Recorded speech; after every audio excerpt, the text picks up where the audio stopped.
out-of-this-world games from Atari, the #1 video computer system with more games than any other. Everyone's gone Atari, the #1 video game.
Welcome back to Retro Inc. with the lovely Andy.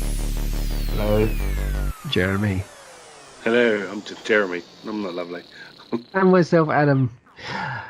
So, episode 62 last week was our wonderful anniversary show, and we'd like to thank everybody who sent in their good wishes and messages because it was a fantastic show.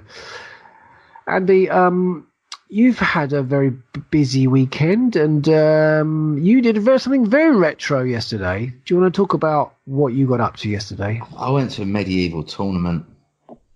It's pretty damn retro. It was pretty damn retro. Yeah, it's cool. And it was quite interesting. It was a jousting tournament, and there's rules to it. It wasn't just a display. It's an international jousting championship.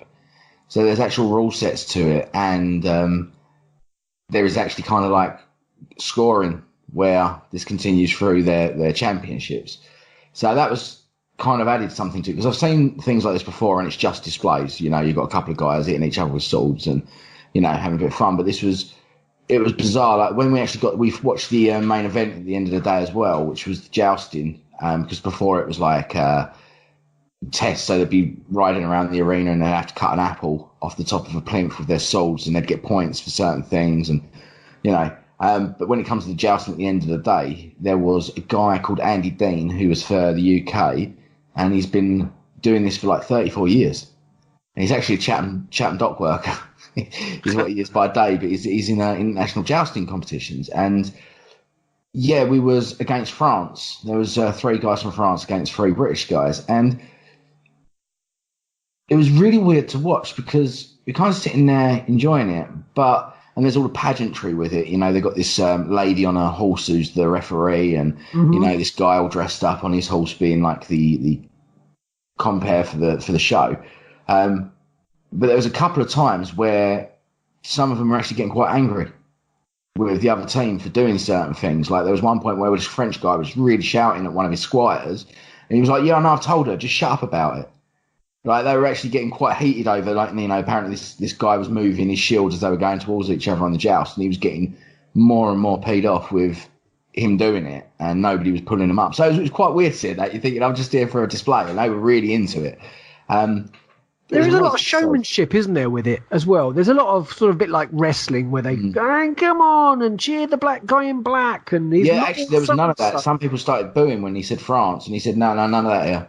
So it's a sport event. They actually stopped that. They was like, we don't want any booing in that, because it is a real sporting event to them. And as crazy as it is, and you know, and yeah, it was really good fun. I mean, they had a big, like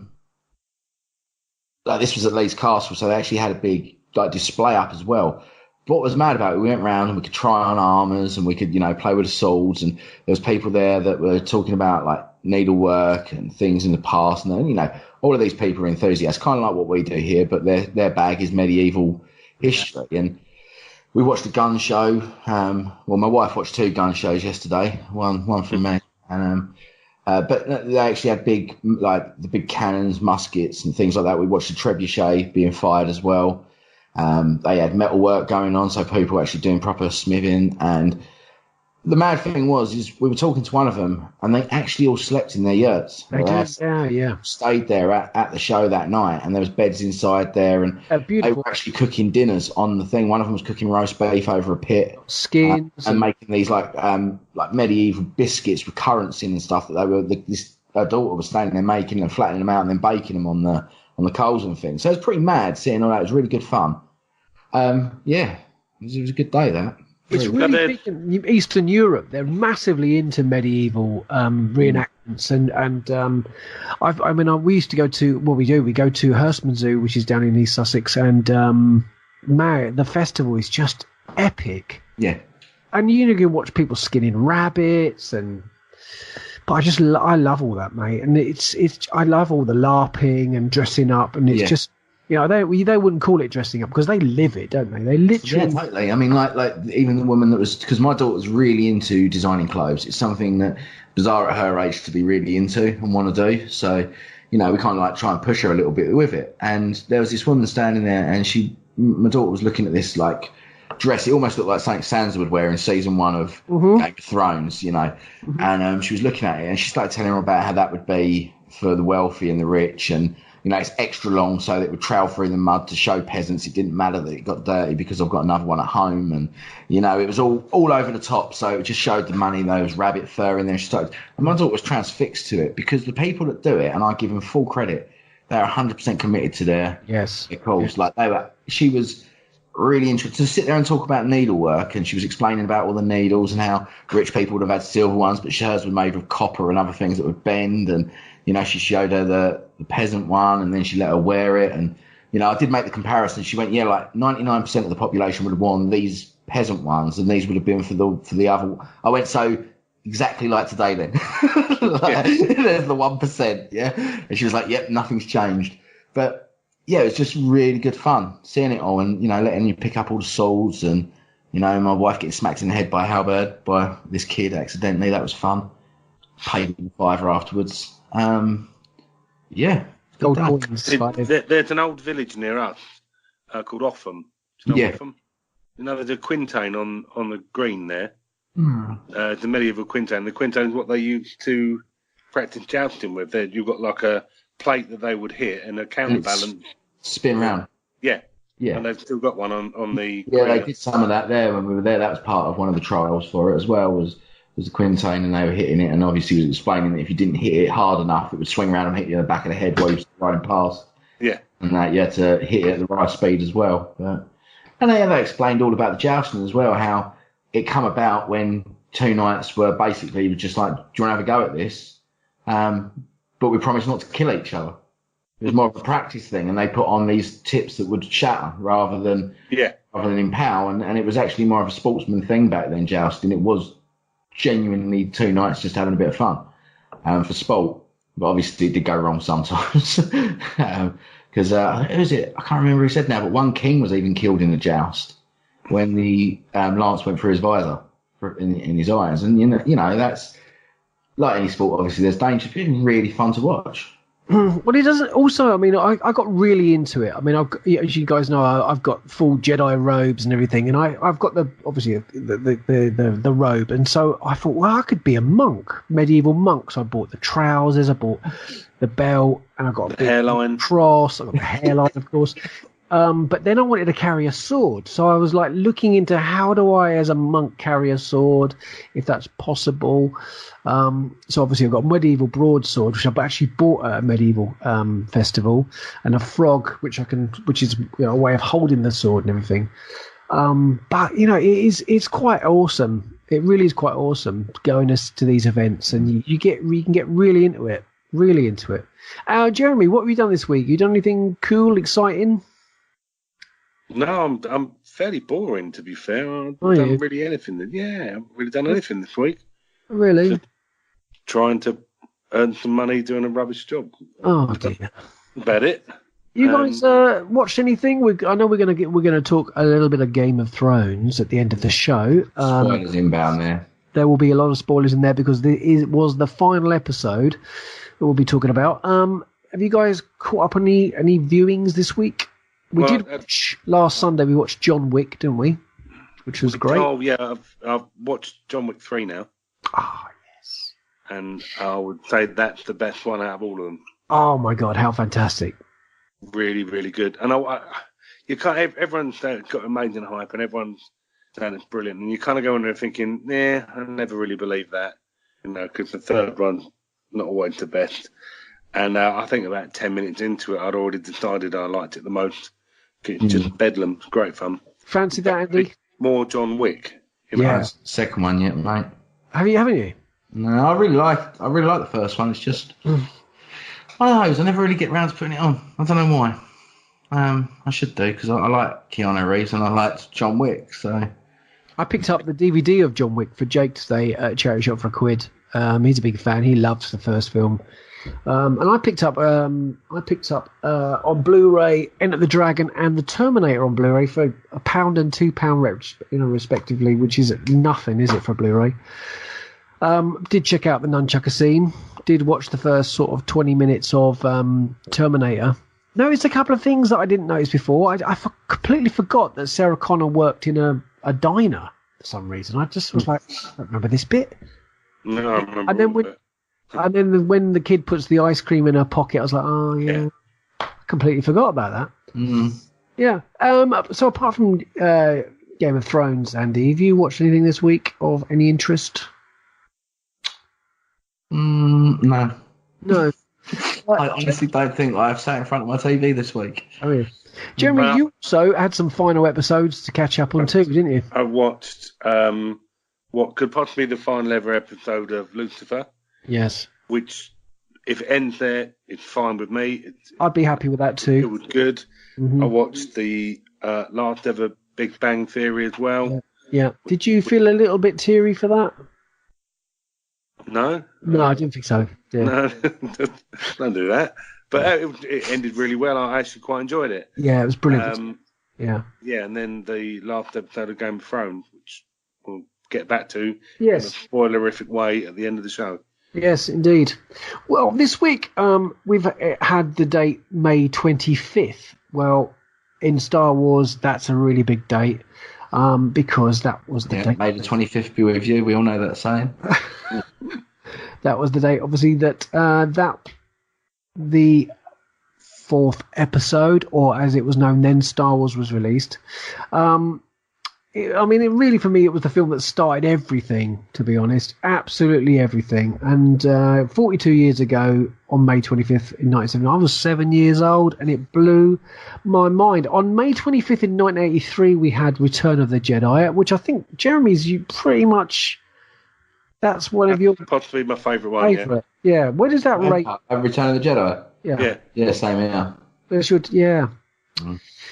Okay, well, we can't all be right, can we? Alien was also released 40 years ago on this date. And on that opening day, there was a stunning theatre display at the Egyptian Theatre where it actually had the opening weekend. And I on our Facebook group, I put some pictures there of the display that was there. I don't know if you sort of read that article, but what was quite amazing was that this full set piece with the alien space jockey, which was sculpted by H.R. Geiger, was there. And then you entered the theatre's lobby where there was a display of full-size props and art department models. But sadly, there is some sad news about that because all of that amazing display disappeared after the event. And since then, no one has seen any of those props since. So they've all disappeared. Indiana Jones and the Last Crusade was also released on May 25th. Where do you put that in the four films? The very last. Yes, indeed. And we also had E.T. the Extraterrestrial, which had its test screening at the Cannes Festival on May the 25th in 1982. And according to sources, it brought the house down, receiving a standing ovation that eluded most of the official entries. And, it's in my top 20 of all time, E.T. Is it yours? I don't know. The top 10 are all Star Wars, pretty much, isn't they? Yeah, it's really hard to, we do this top 10 list. So there are films, I think, that go in top 10 lists, and there are films that they are a classic movie that I would never bash in any way, shape, or form. But whether I'd put it in my top 10 list of enjoyment is a different matter. Yeah. Do you know what I mean? It's like E.T. is a classic. It's an amazing film. I've seen it multiple times in my life. Every time I watch it, I enjoy it. If anyone ever said, do you recommend this? I would say, hell yes, I'd recommend it. It's an amazing movie. But would I put it in my top 20? I don't know. It's one of the ones where every time you'll always watch it, but very rarely would you go, I could watch anything. I think I'll stick in E.T. There's loads of others that you watch. Yeah, totally. Like, E.T. is brilliant. It's fantastic, and we if all my love wife it. walked in and went, do you want to watch E.T.? I'd go, yeah, okay, stick it on.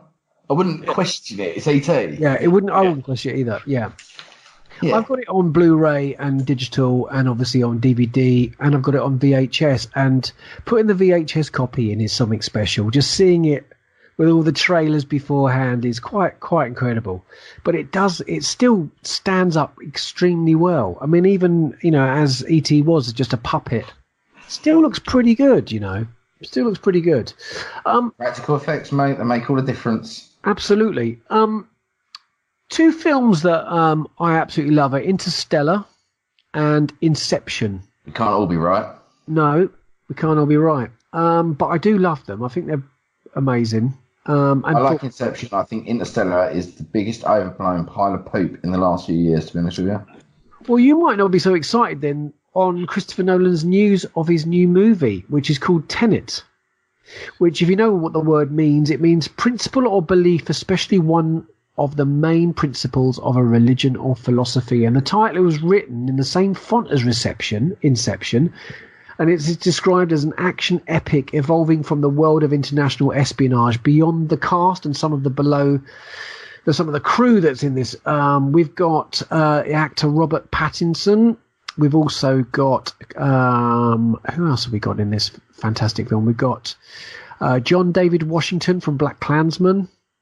We've got we have Aaron Taylor Johnson from Age of Ultron. We've got Clemens Posey from In Bruges. We've got Michael Caine as usual, and Kenneth Branagh as well. There's no sort of details about any of their parts which have been revealed yet, but I'm quite excited to when this film comes out. So Tenet will be released on the 17th of July 2020, making it one of the Warner Brothers' big summer movies of next year. Andy, you've got some news for this week too, some PlayStation news. Oh, hang on. You weren't ready for that, Adam. Oh, well. He loves the sideline. And my phone's playing up at the moment. I'm about 2 months away from my upgrade, and it's started to die on me. Oh, dear. It's doing that. I'm going to go really slow. Yeah. So we're going to keep talking, just generally. Yes, generally waffling till... Yes, indeed. Yeah. Oh, there you go. All right, okay. So there's a lot from PlayStation over the last week. I think they had one of these, whatever, ball announcement things, whatever you call them. I can't remember now. Earnings call or something like that. That's the ones, isn't it? So, first thing, the PlayStation. This is actually just from Jack Tretton, the ex-president and CEO of PlayStation America. And this is just his approach on the PlayStation 5, because obviously we're coming full steam ahead now into next gen being a thing. We're a month and a bit away from E3, where no doubt Xbox Scarlet will be announced, and shortly after, because PlayStation don't have a presence there this year, shortly after, I'm assuming we're going to see something about the PlayStation 5. So, but Jack Tretton's just approaching it, because there's a lot of industry specialists doing their view on what's coming next now. But this is from him. This is PlayStation's business model obviously worked well for them last time around, and it doesn't look like they're going to deviate from that. But I do think they'll face exponentially more competition than they did the last time around, which I kind of agree with. I think with Microsoft's like Xbox Game Pass that came out. Oh, yes. Is one of the most amazing pay methods to get games in the world. I think it's astounding that you can pay, I think it's like 10 quid a month, and on release day of big games, they're available for you to play. Yeah. You don't physically own it. Have that too, but people like myself, that's what I want. I want to be able to pay that, because then 1 month when I'm not really playing anything, I can just cancel it, and I'm not spending stupid amounts of money on games. I've just sold my PlayStation 4 because I didn't really need it. I hadn't played on it forever, and I didn't actually own any physical games. Were The you games not I do using have- it for a Blu-ray player at all? I used it as a Blu-ray player. Yeah. So, any thoughts on perhaps that this PlayStation 5 will be 4K or? Well, they're talking about it running 8K.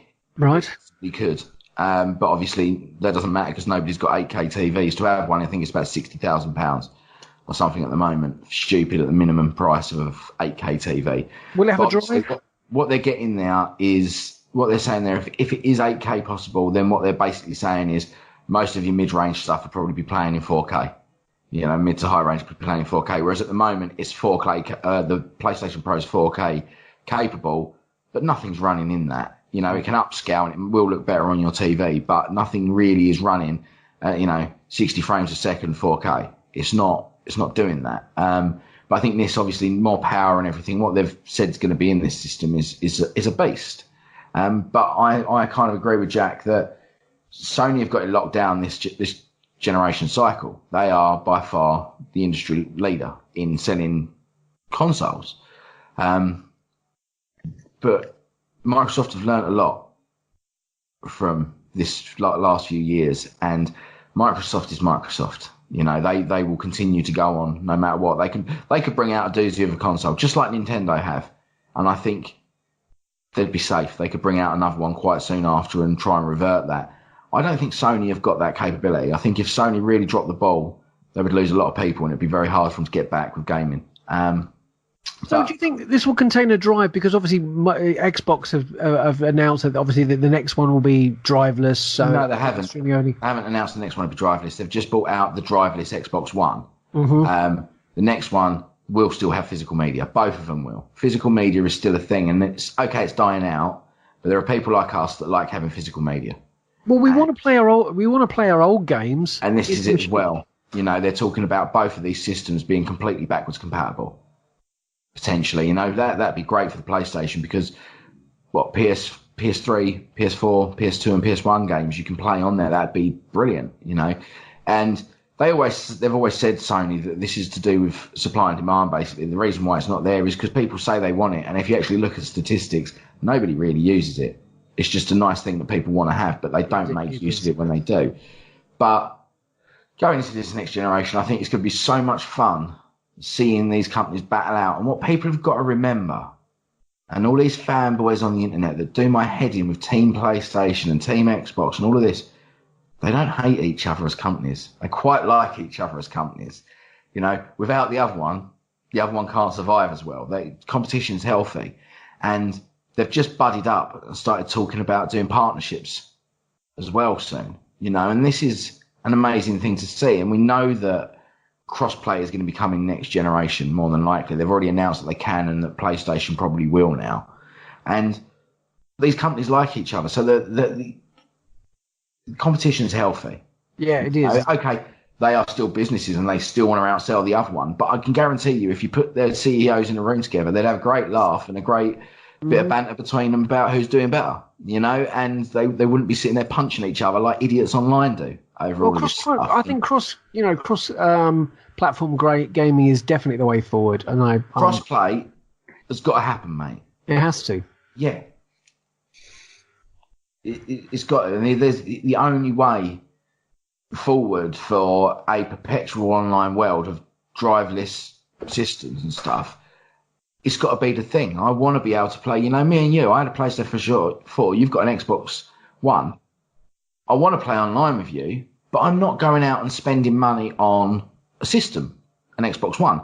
However, I'm also not going and buying some games that I could potentially play with you online, right? Which is where they lose money again. You turn around to me and say, "Oh, I went and picked up Call of Duty 29 or whatever it is," and I'm going to sit there and go, "Oh, well, shame, I haven't got it. I haven't got an Xbox, so I'm not going to buy it because I've got no one else I really want to play online with." But if you tell me you've got it and we can play cross-play, I'll go and buy it. Yeah. So this is where they lose a lot of money, and they've got to start to realise that, and I think they have. I think some people are inclined to buy games now, given the fact they're online, as long as they can play with their friends. I think Epic have done it right where Fortnite is cross-platform via your mobile. It's cross-platform via Nintendo Switch, via Xbox, PlayStation. They've got it just right there, and that's the thing. It freaks me out a bit because that reminds me a little bit of Armada by Ernest Cline. Yeah, yeah, it does. But, it does. Yeah, I mean, this is the way forward. But anyway, more from Sony, because I thought it's just a little bit of insight into next gen that things are ramping up, and I don't think we're safe from, we're safe. I don't think PlayStation is safe this generation cycle from Xbox, because they own E3 this year. They're the only game company, console company that have a main stage conference to do. So it would be really interesting to watch that, because anything they do at that show will overshadow anything else going on around it at the time, because they'll have main stage. But anyway, another thing from Sony this week was Sony has launched PlayStation Productions, which was going to take a catalogue of video games and adapt them for film and TV. Oh, superb. Yeah, so, which is strange because we've got Sony Pictures, but I think this is, in a way, Sony, they're more than likely be distributed by Sony Pictures, I should imagine, but this is a way, I think, of creative control, putting in the right hands of people that will understand the properties more. You have a gaming division that makes gaming films is better than giving it to a director that wants to be elaborate and take it out of its comfort zone and its original source material. We see it with certain things like the Batman movies. They're all different because different directors and different writers. But you put this in the hands of Sony PlayStation Productions, and they're going to the source. They're going to the studios for ideas and conference on this stuff and to learn about it. Then I think that's great news, because obviously for a long time we have waited for an Uncharted movie. It's been spoken about for years and years and years. But now Sony Pictures Entertainment CEO has said in an investor presentation the Uncharted movie is in advanced development now, which was broken at the same time as this news of Sony PlayStation Pictures Productions. And also at the same time you'll like this one. The creator and writer of the John Wick films, Derek Kolstad, has been brought on board to screenwrite a Just Cause movie. Great. Oh, cool. Yeah. Which I don't know if you two know Just Cause. Yeah, absolutely. Yeah. Manic, explosive, bullet fun. And brilliant. That's exactly what John Wick is. So, good news. That'd be brilliant news. And if they bring on Keanu Reeves as Rico, then I'm all in. But no, I think that's great news. That these are the things that I want to see, and I'm hoping with Uncharted, and I'm hoping with Just Cause, and all these other things they're talking about doing, that they get the right people on board, and this works at Sony. This could be the time now where video game movies are actually good. That some of them are bad. I like Mortal Kombat, and I don't mind the original Tomb Raider films, but they're not groundbreaking. But when you look at PlayStation's catalogue of stuff that they own, I mean, an Uncharted movie, a Just Cause movie, which, okay, they don't own solely, but then you've got God of War. Who wouldn't want to see a large-scale, epic, 3-hour God of War Kratos film going around killing Greek mythological beasts? And it's got movie written all over it. I mean, it is a movie. The last game got that coming. So the last game, God of War, for the PS4, oh, it's awesome. Is a one continuous shot of game. Yeah, it's amazing. Yeah, from the start of the game to the end of it, you can see your direction you're going, and there is no cutscenes. It literally all molds into one another. So, no, it is a movie in itself, and we've got to that point now where games and movies are becoming very connected in their styles. Look at Metal Gear Solid 4 even on the PlayStation 3. There's an hour and a half long cutscene at one point in that, and it's all good. And that's what I want to see from Sony PlayStation Productions. I want to see them go and make some really good video game movies or TV series as well. That's the other cool thing. Uncharted TV series would be cool. It's like a young Indiana Jones-esque show. Each episode is a different little adventure or something, and it'd be cool, man. Any other news you wanted to mention? I've got a little baby frog living in my garden. That's pretty cute. Are you talking about the P word? Yes. Yeah. Patreon. Patreon. Yes, we are now on Patreon. And for as little as $1 a month, you can join us. And there's lots of extra content, early release, if I work that one out. The patrons can tell me on Tuesday whether or not they've got this early or not. That'd be fun. So we've got 3 tiers. And tier 1 is... Oh, right, mate. Tier 1 is the Breakfast Club. And that costs you just a small amount of... It costs $1 a month, that one. $1 a month. This wasn't even got all this ready on here. Now I look second tier is called... The Three Amigos. The Three Amigos. Give you a clue how much that one costs. That is $3. $3. $3. And if you're going to be a Top Gun, which is $5 a month, we thank you very much. We do. Do you want to tell people what they get for that? So for the $1 one, you get the pod 3 days early, and also our extra podcast once a month called Retro Restricted. And probably other stuff if we're feeling generous. Yeah, we chuck always be extra bits we throw in if we can.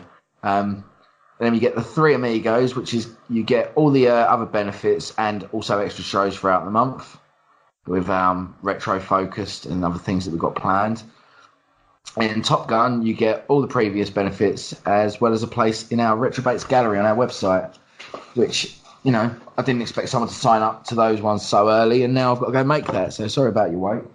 We've also got another little thing, which is that all our patrons will be put into a little hat, and we'll draw a name out, and they'll receive something retro-y. Yeah, legal obligation. That is not a benefit of being a patron. That is just, unfortunately, what happens when you are a patron. Like a gratitude. It just happens. You have no choice in it. Yeah, you just get it. Yeah. And then we've got obviously get in contact with you then. So, exciting stuff. We did announce that on our last podcast, and it's up and running. And you can find the link to that if you go to our Facebook page, which is the Retro Inc. Facebook group. If you're not already a member, you can come on in. You're very welcome to join us. It's on our Twitter as well. It's on our Twitter feed, and it's also on our Instagram as well. Good stuff. Right. Vanity Fair. Vanity Fair published this week photographs for the up-and-coming rise of Skywalker. I take it you guys saw the shots, and the first photograph that really was wonderful, and it had a little bit of a flashback moment, was the one of Luke and R2. Now, do you think that is current? Do you think that is a flashback to what we've already seen in the film? It's got to be flashback, isn't it? It's possible, isn't it? Why has it got to be? It's possible. Well, because he appeared quite physical and he wasn't at the end of the last movie. Ooh. Well, they just haven't edited the photo yet. Possibly. I saw the Vanity Fair photos for The Last Jedi, and it had a guy in a suit with little white dots all over him. I don't think that was the finished product either, was it? The second shot. It looked that way to me. The second shot got me really excited too, which were these two incredible horse-like. Didn't like them. Horse-like creatures. One of them obviously with Finn on, and the other character that we don't.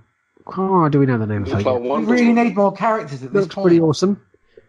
We also then had this particular shot of this character here in this the Rocketeer suit, the Rocketeer style. Doesn't look like a Rocketeer, doesn't it? Pretty wonderful helmet as well, slightly sort of Daft Punk.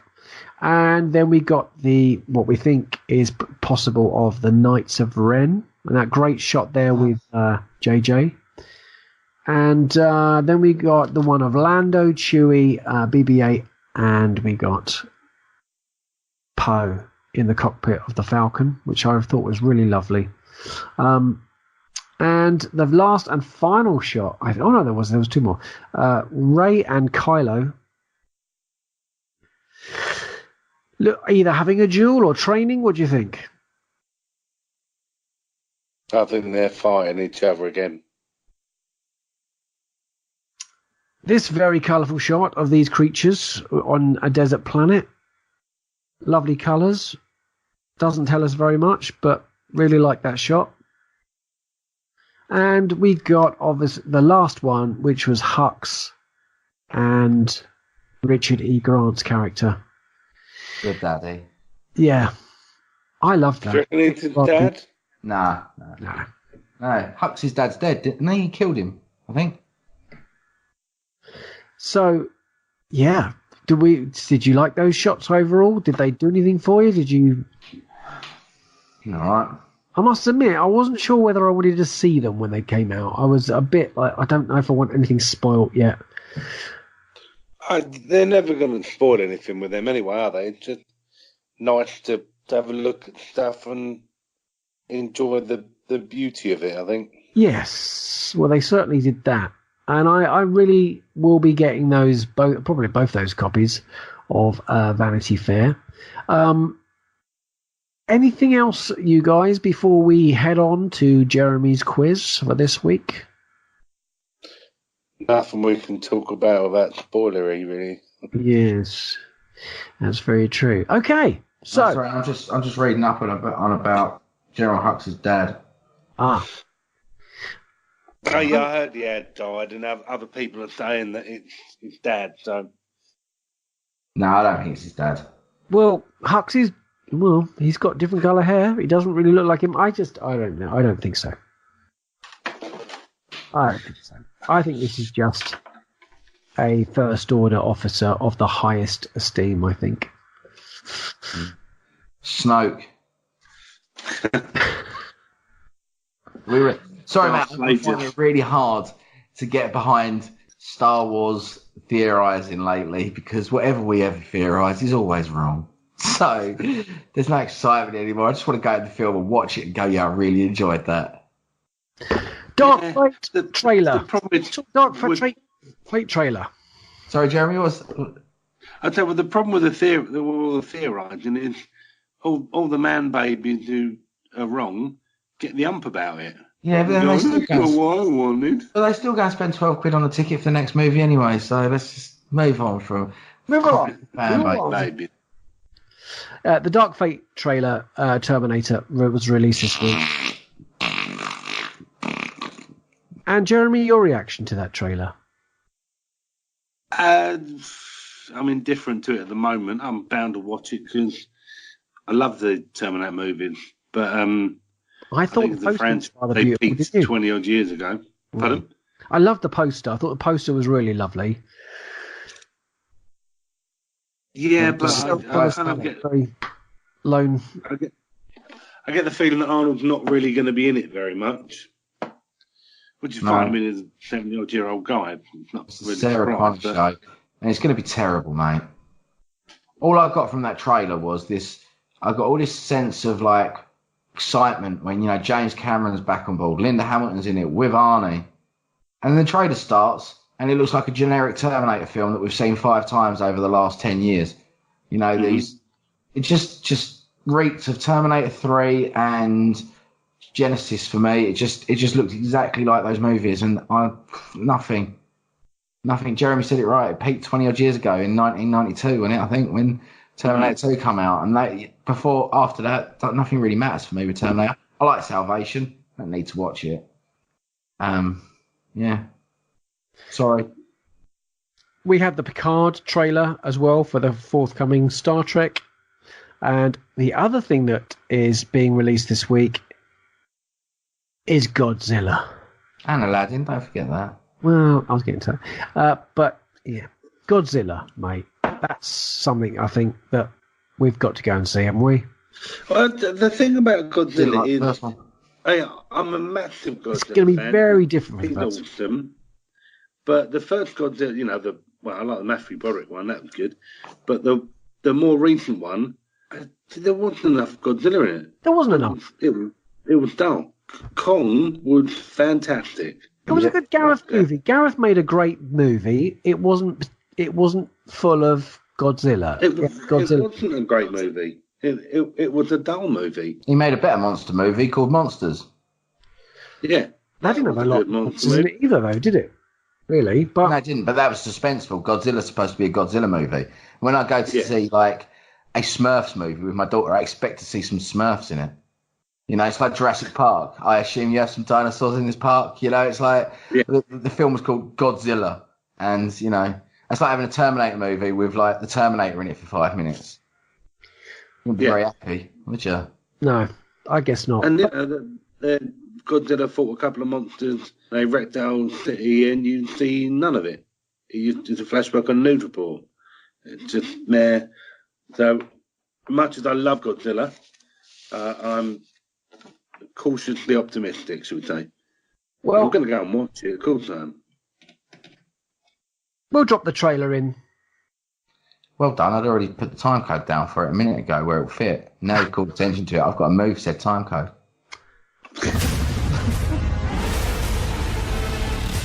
Run. How many of these things are there? 1, 2. 17 and counting. Long live the king. You know who it is. You know who it is. Good thing he's on our side. You know who it is.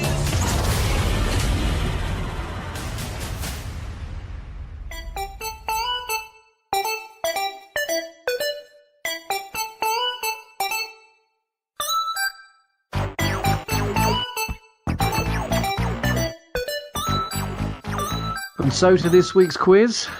Over to you, Jeremy. Right then. Round number 1. You'll both be pleased to know is a Star Wars round. Ooh. First question is for Andy. All right. Who was listed as playing themselves in the credits of The Phantom Menace?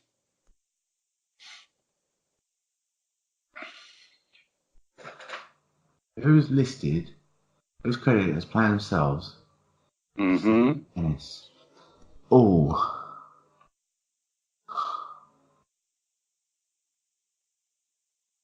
I don't know. Is it someone obvious? Give me a little clue. Is it a main person or? It's a character that has a central role in the ongoing saga. Wicket W. Was it Warwick Davis? No. Oh, okay. Then. I'm going to Your go. hand up there. I'm going to go for George Lucas. No. Actually, Jabba the Hutt. Is it? Himself. Yes, it was. I would go for George Lucas because he was in it, and yeah, okay. Easy. Adam, Yes. with that theme, what is Jabba's real name? Because I know you like to go deep.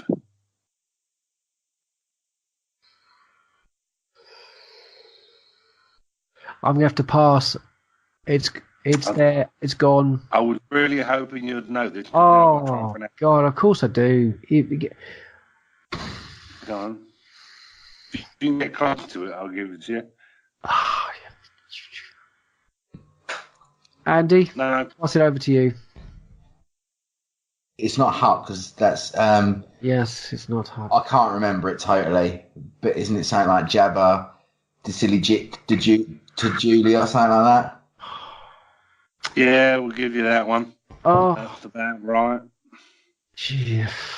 Jabba illegit Turi or something like that. Oh, Jury. I thought it was de Jury or something. Well, I'm still going to give you that because they're pretty close. Yeah, you can have that. Right. Because the Hutts is like sort of saying the mafia, isn't it?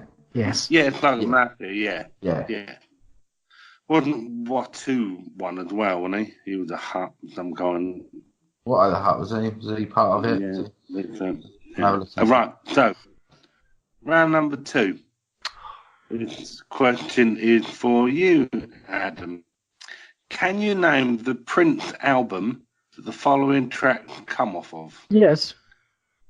Lemon Crush, Batman. Trust, and Batman. Electric Chair. Batman. And it's Batman. Mm-hmm. Well done. See, I told you this is a better round for you.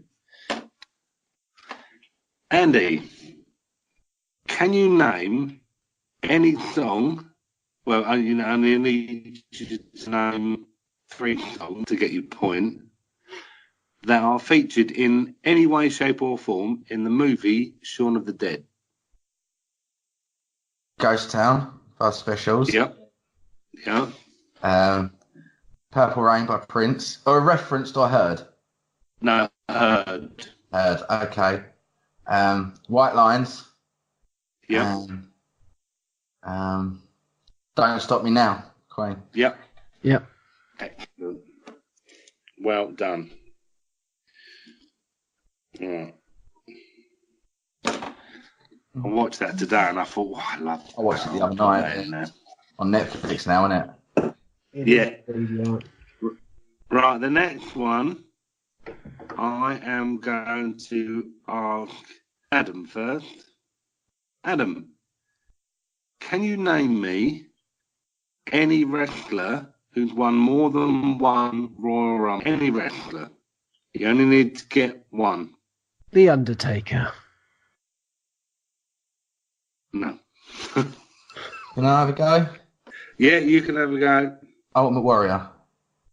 No, he didn't win any. Didn't they? Oh, okay.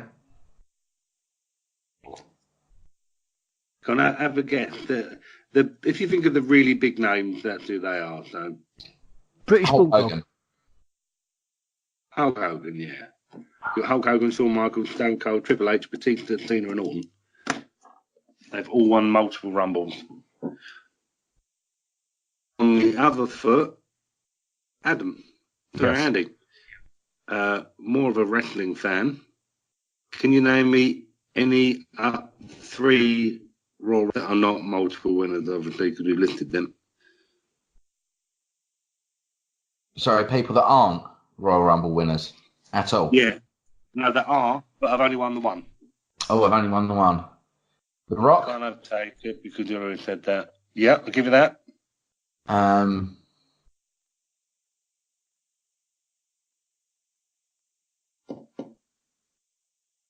Yokozuna. Yeah. Yeah. Yeah. One more.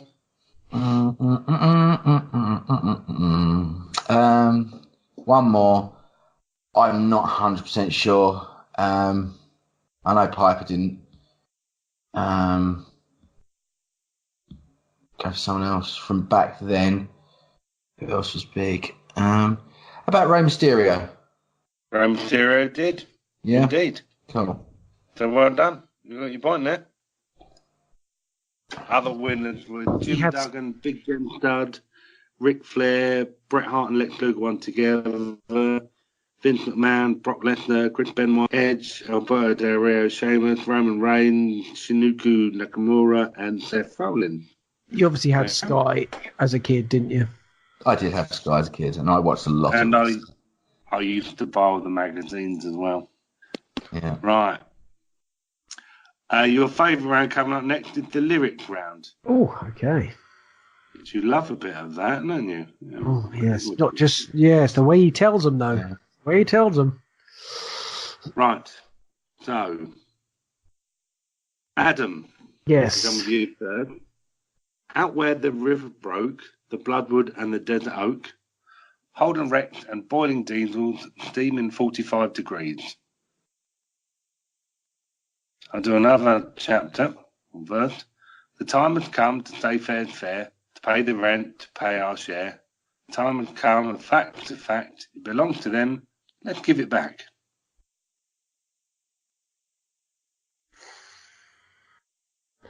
Can you just say the first verse again? Yep, I'll get back to that bit where I was. All right. Out where the river broke, the bloodwood and the desert oak, Holden wrecks and boiling diesels, I love steaming this song. 45 degrees. I love this song.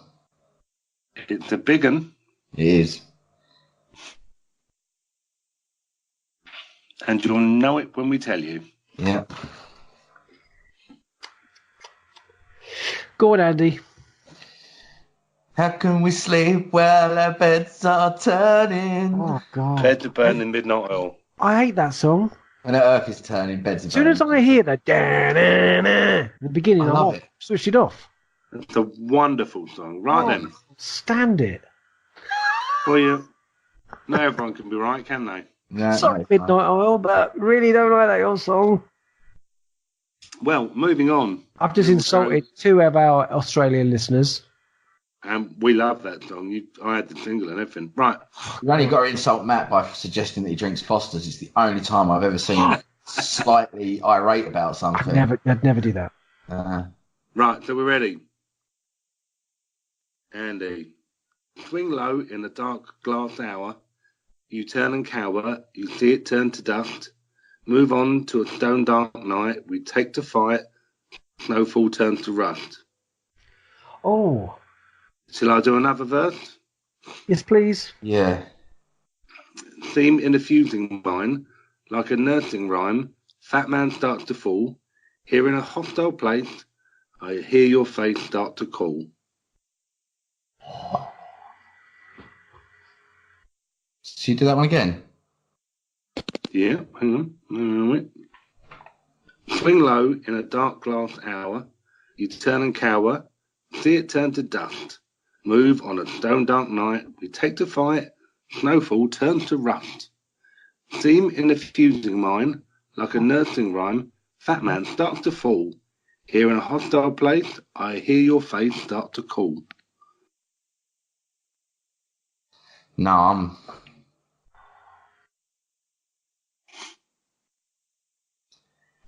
the first line again. I can tell you it was the number one hit. I know this song.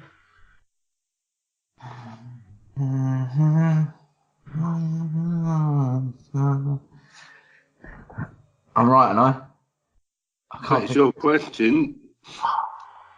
You can answer it. Keep up. Oh, what's it called? Oh. Do I have to get the name of the band? One or the other.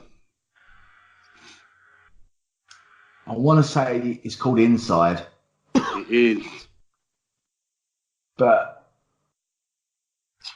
I know it's not Motorhead, who is it?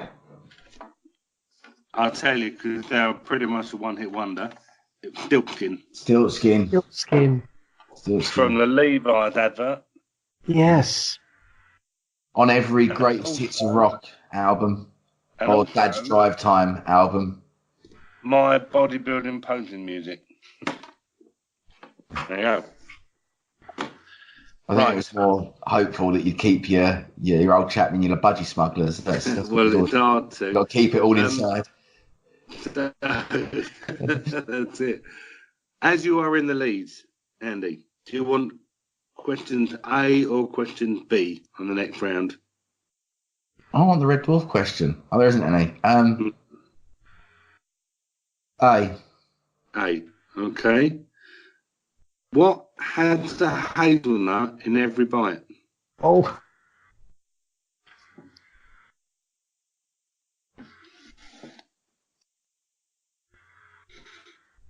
Topic. Well done. What was made to make your mouth water? PG show.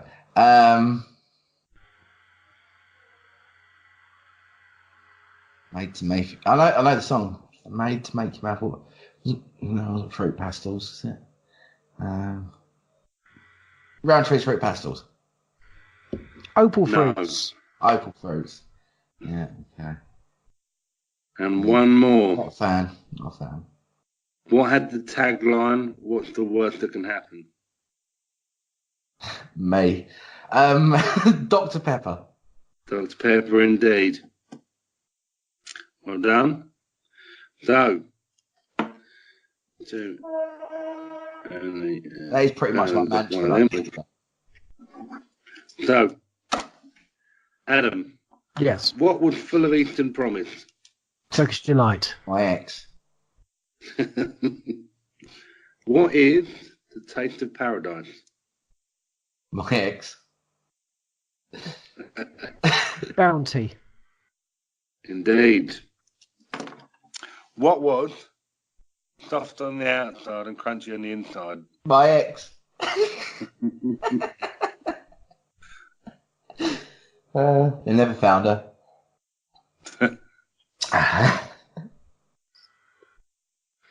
Well, I'm tempted to say Crunchy, No, it wasn't. but I'm going to go. You said it. I have Oh, to take no, I the say I'm first answer. tempted to say Crunchy.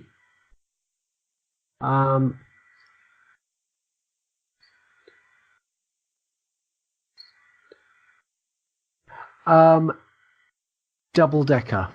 No, man. No. Reverse it. You know, crunchy on the outside, smooth and soft in the middle. Armadillos. Harry So what Enfield. was it? Time bar. It was indeed.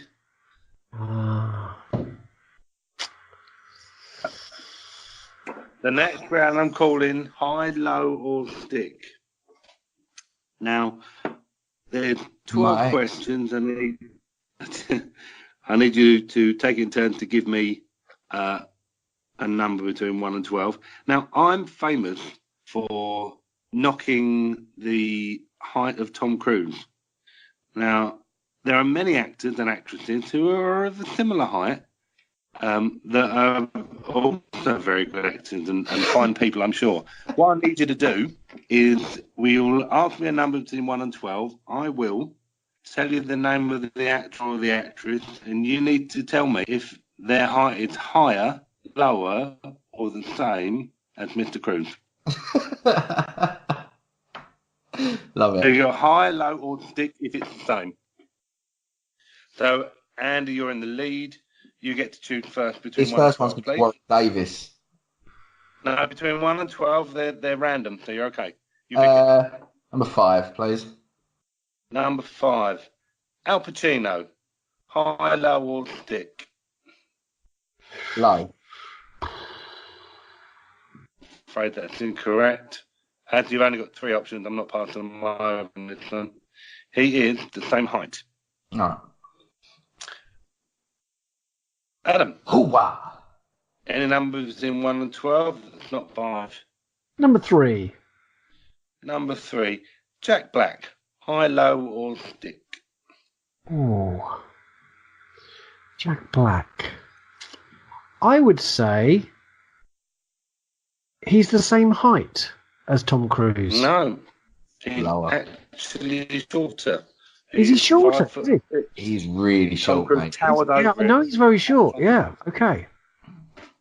Okay.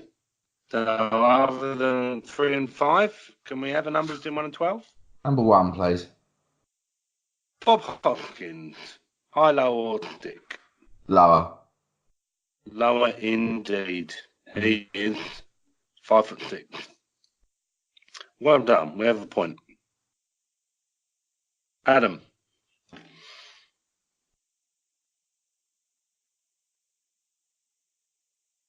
Adam? Yes? The number? Can you, Oh, sorry. can Number you give 4. us a number? Number 4. Emilio Estevez. High, low, He's or stick? higher than Tom Cruise. I'm afraid he's billed as 5'4". Is he really? So Mr. Cruise towers Wow. over him. Apparently. So, And not a Vinci Another talent. number. That's amazing. another number then, please. I'll have number 2. 1, 3, 4, and 5. Number 2, Yeah. Humphrey Bogart. Taller. Taller by a whole 1 inch. Right, so 1, 2, 3, 4, and 5 are all gone. Number 6. Macaulay Culkin. Oh, High, low, or stick? Corey Culkin.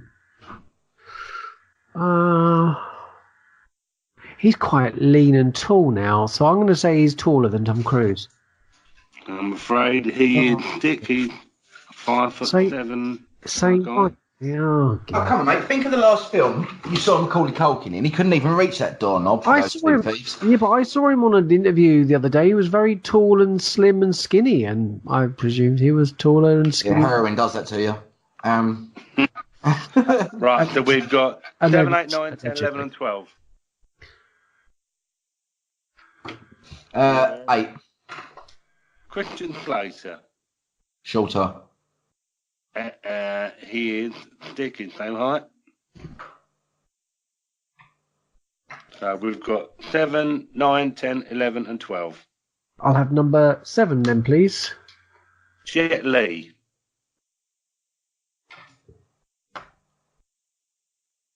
He's shorter than Tom Cruise. Nope. He's the same height.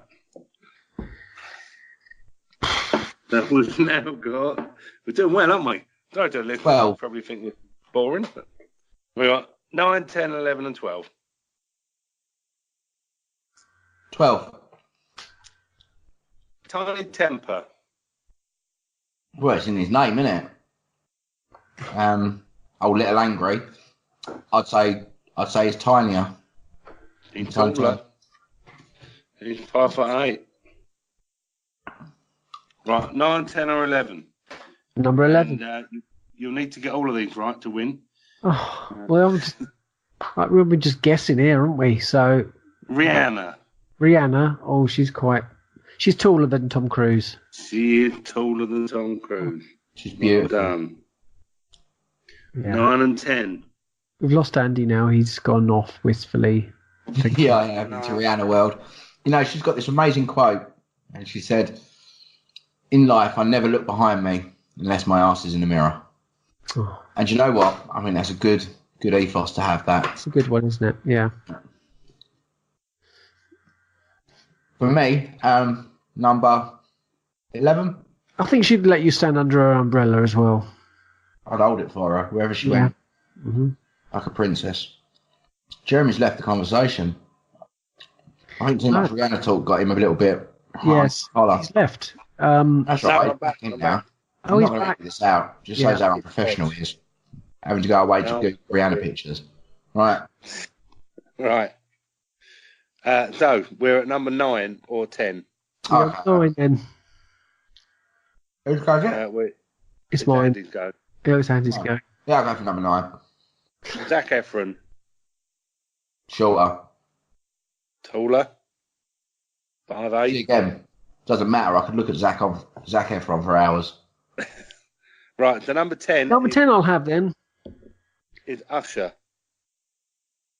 Oh, he's taller than Tom Cruise. By a whole inch. By a whole inch. See? Well done, hasn't he? That's his trainers. He's got Nike Airs on, so he's just a little bit raised. But there's a lot of really good, influential, and talented people on that list. So stop being horrible about people's size. Well, no, All this of that is my list. point. I'm always. They're all looking at- talented, weren't they? They're and all when I look at that list, I think, you know what? You know, some diminutive people are actually quite entertaining and can act. So Do you know the problem with it is some people can't carry it. Like, I'm short, but I look shorter than I am. And my boss, yeah, I you look that short. my boss always takes the mick out of me about my height. And one day I got really annoyed and we measured, and he's actually an inch shorter than me.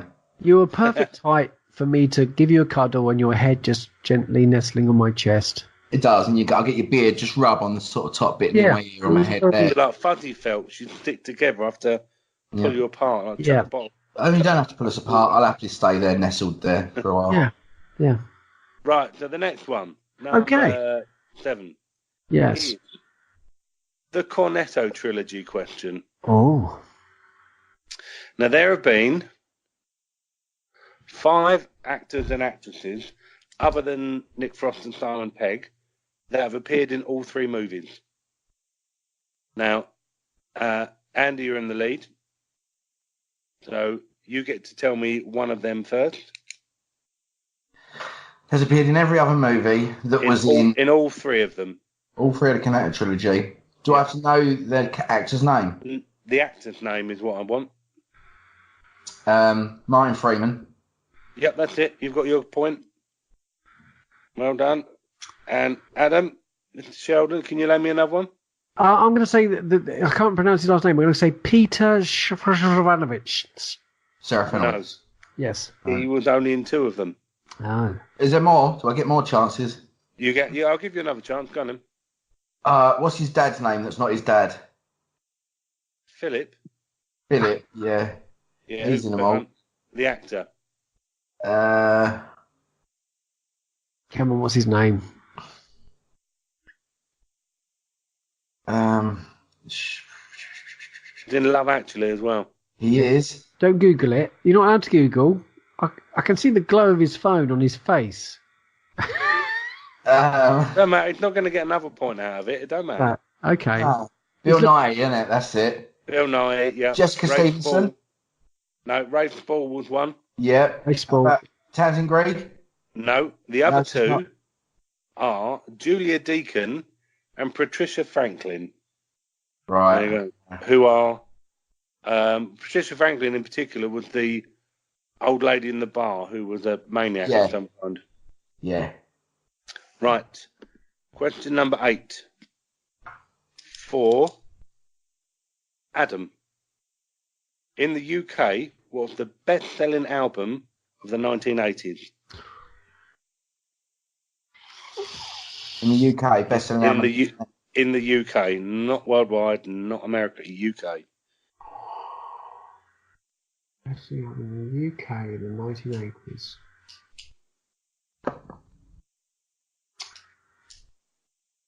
In the 1980s.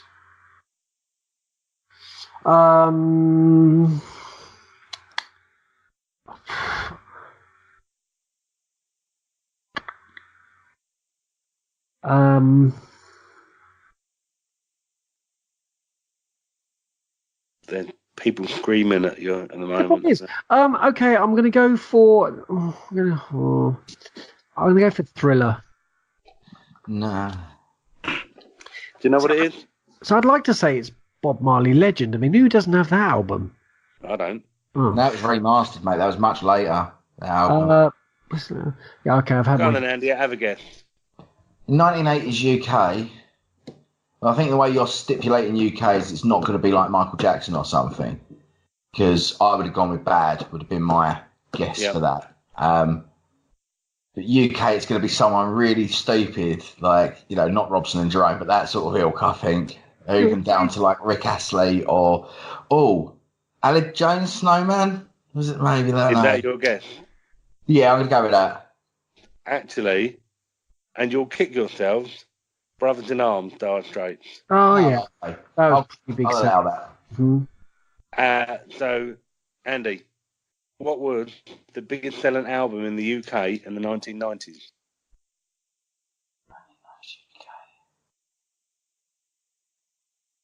James Blunt.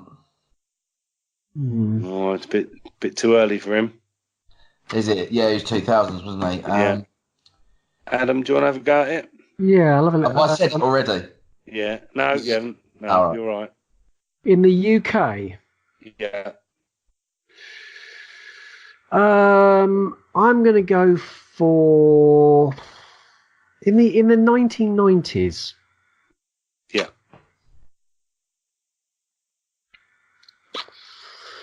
The 1990s. I just got to think. We're going to have a time limit on this. Dun, dun, dun, dun, dun, dun, dun, Hang on. Let me just have a think. Hang on. I've got to just. You were shouting him last week. You got to hurry up. You did shout at me last week. I'm gonna go Oasis. What's the story? Morning Glory. And what do you think, Andy? I was going to say Robin Hood Prince of Thieves soundtrack. No, it's What's the Story, Morning Glory. Play It sold like 4 million copies in the UK. So It didn't come out till 95, but it was still the biggest. Right. Now, these are film I got a point. synopsis. You've got more than one. You're not got enough, but you've got more than one. It's quite much closer this week, I have to be honest. Adam, I'll let you ask. Do you want question 1 or question 2? question 2, please. Question 2. What film synopsis could this be? Oh, An older sister ruins her younger sister's chance to appear on a reality TV show.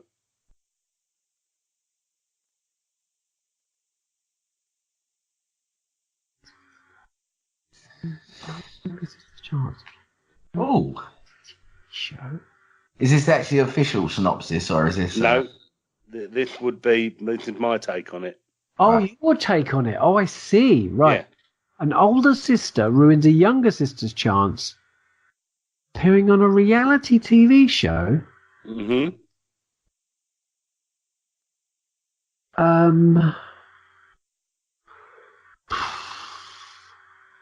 can't think of a film that's got two sisters in it. I'm sure there's loads. Probably is. Pass. Go on, Andy, do you have a guess? No, I ain't got a clue, mate. Hunger Games. Good. Nice one. Brilliant. Okay, so, Right, okay, cool. Andy. Wisecracking school caretaker teaches his students that dreams can come true. Nightmare on Elm Street. Nightmare on Elm Street is. Yeah. Right, last question. I will start with you, Adam. What was the best-selling game on the Atari 2600? Selling game. I think we've covered this once before in our Bloom podcast as well. Well, if you'd ever listened to them. I was on it.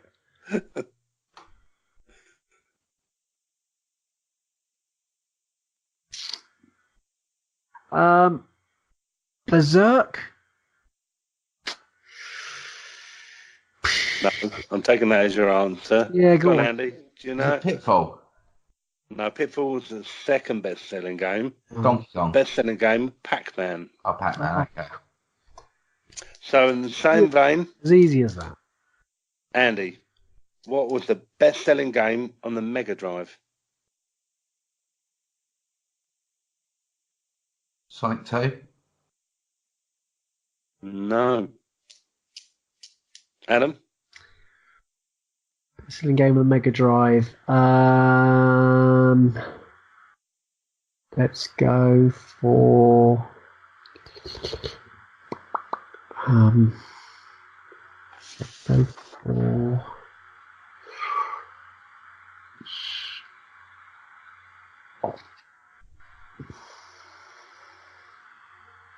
I can't think of anything else apart from Sonic. It's the original Sonic. Sonic. It's not Sonic 2. I get a point for that because I can't think of anything other than Sonic. Yeah, you That get could a be point more- for it. Because it can't be anything. Yeah, Sonic 2 sold well. Sonic, the original, Sonic 2 sold was the bucket. second best-selling game. And the original Sonic was the best-selling game. That was very, very close. But I'm afraid Adam, no Andy. cigar. Pardon? No Do I- cigar for you. Do You I came leave second. empty-hearted? You came a close second. Andy, you win the speedboat. Look what you could have won. Look what you could have won. I live in a landlocked nation. No, I don't. I'm fully surrounded by water. I just don't like the water, so I don't want a boat. Can I have the bully tankard? You can have a bully tankard, of course you can. And a blankety blank checkbook and pen. Nice. Blankety blank, blankety blank. That's a good quiz. Great quiz. I won again. He did. You did, but it was much closer than it has been. It's definitely hard when you read the song lyrics out in the manner of which you do them. I know, that's why it's your favourite round, isn't it? It makes it very, very difficult. It's really difficult, though, because when I'm trying to find songs, you've got to have a song that people know, but also a song that doesn't just go with the name of the song straight away.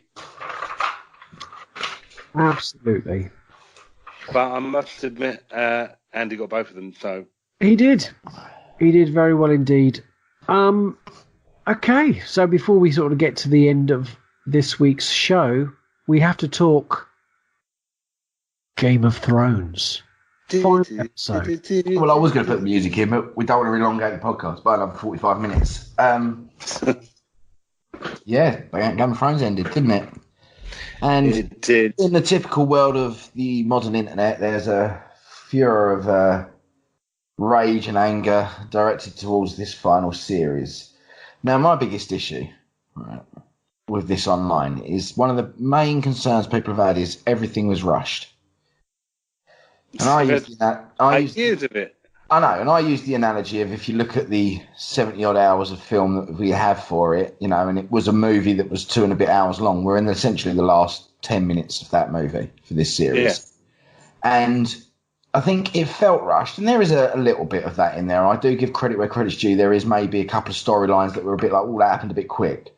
But everyone was in the same place. We've had stories where somebody disappeared and 3 years later has turned up somewhere where he's supposed to be.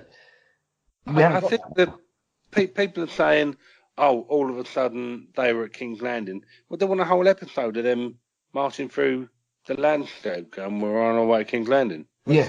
And so what? We've had it before. I mean, people didn't question when Varys in the last series was somewhere, and then in the next scene he's somewhere else halfway across Westeros, and then in the next scene he's back where he should have been. Yeah. Nobody questions that because it was done, during this. But the story has always been spread out over a whole season of elaborate, intricate storytelling.